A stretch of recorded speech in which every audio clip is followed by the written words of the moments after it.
Yeah.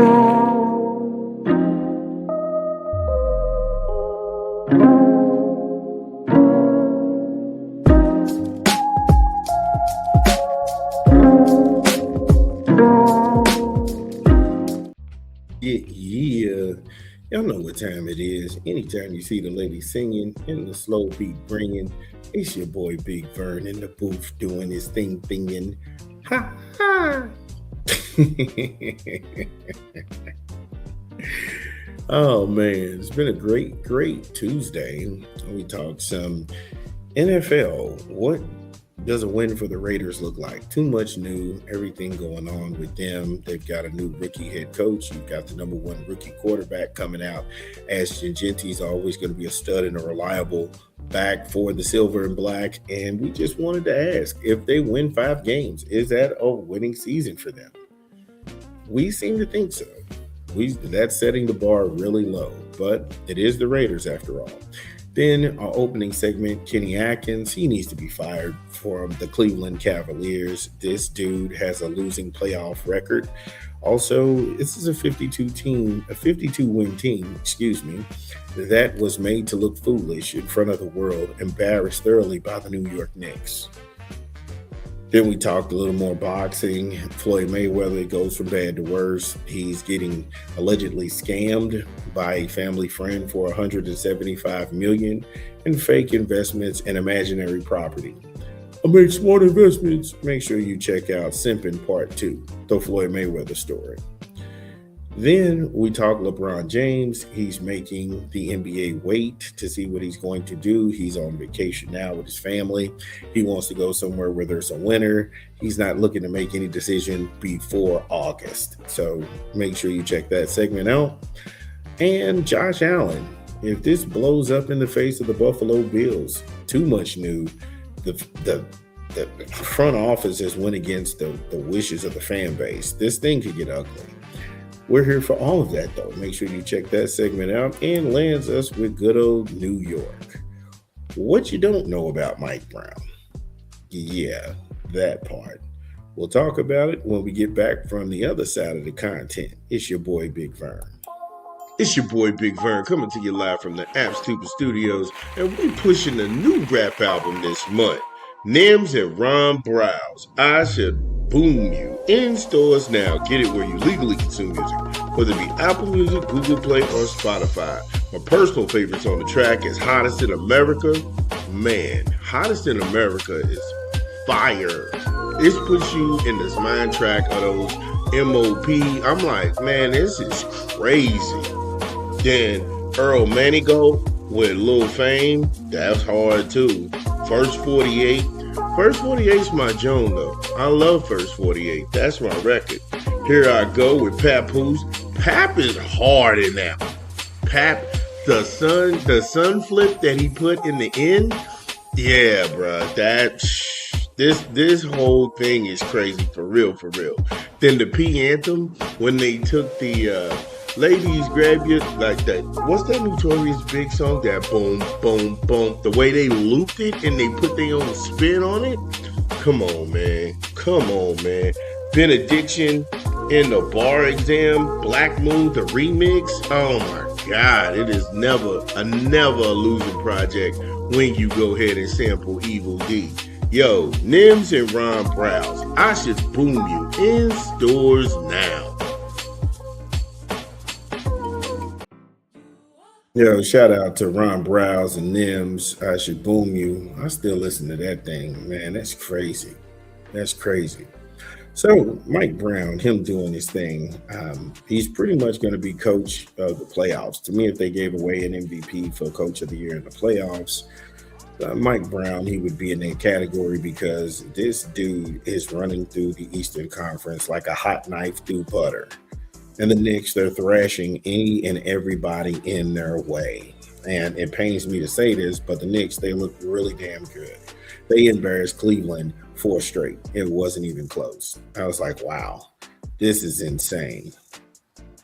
And as much, like I said, they was outside chanting the Knicks in 4 after Cleveland self-imploded game 1. They were right, but you can't tell New York fans this because they're obnoxious. It's two ridiculous well, it's three ridiculous fan bases that I've dealt with so far. Well, four. Jesus, it's a lot of these ridiculous individuals out here. I would say none rise to the level of Kentucky crazy, but New York fan is pretty much in that stratosphere. I can tolerate Kentucky fans, but New York fans are a different breed. But anyway, when it comes to Mike Brown, he's got a playoff record of 58 wins and 42 losses.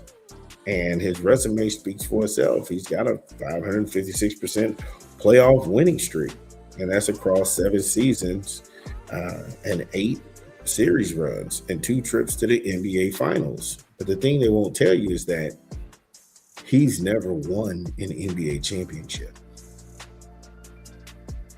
He's never won an NBA championship. Yes, he can get you to the playoffs. Yes, he can get you to the Eastern Conference / Western Conference championship games. He can even deliver you into the final. But he has no chip to his credit. And so, New York fans, I know you're celebrating, you're shooting your pistols in the air, burning couches, jumping off bridges. I get it.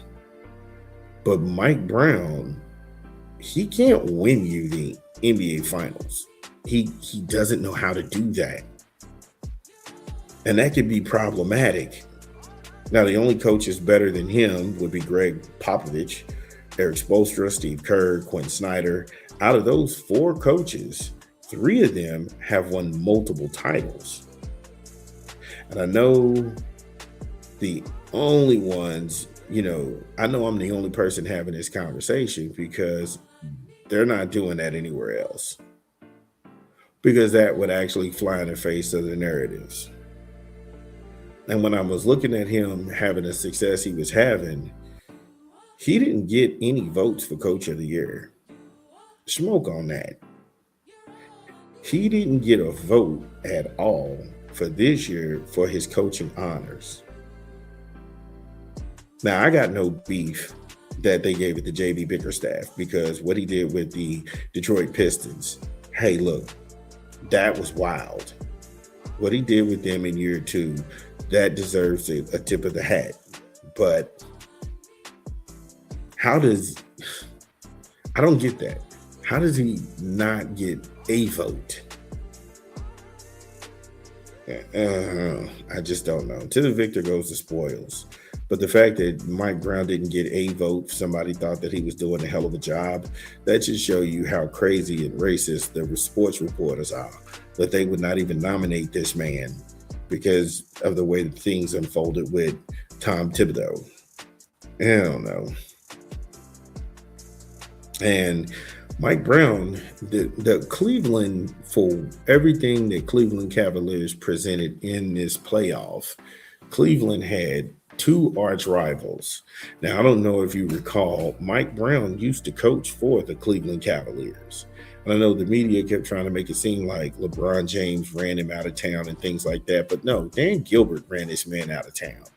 So when I saw that Mike Brown was lined up with the Cavs, after the Cavs did another coach wrong in JB Bickerstaff, I was like, this cannot end well. And shout out to Mike. Again, Mike Brown was running the score up on them. They deserved it. And he got his revenge. And so I guess revenge comes at a cost because they'll probably fire Kenny Atkins and that thing will happen. But for the most part, I don't know where you go with this. I don't know where you go with him being able to win everything in the postseason, but he's not able to win when it matters the most, that chip. And when you've got the Spurs and the OKC Thunder, because that's the series everybody's watching right now, I think that's going to have higher ratings than the NBA Finals itself. And that's with them pushing New York up there. Because I'm pretty much I'm confident where I know that the Knicks can't beat the Spurs. The Knicks cannot beat the Thunder. That's not going to be something they can pull off. But Again, what do you think about that? What you didn't know, this guy can't win an NBA championship. It's just not in him. If he'd have done it within a decade. He's not been able to pull it off. He's been around it, but on his own accord and of his own doing, he can't win it. Dun, dun, dun, dun. Well, that's the show. Thank you all for joining us. We had a great time. Make sure you smash the like and subscribe button and share the content. This is Big Vern, and we'll see you tomorrow. Peace.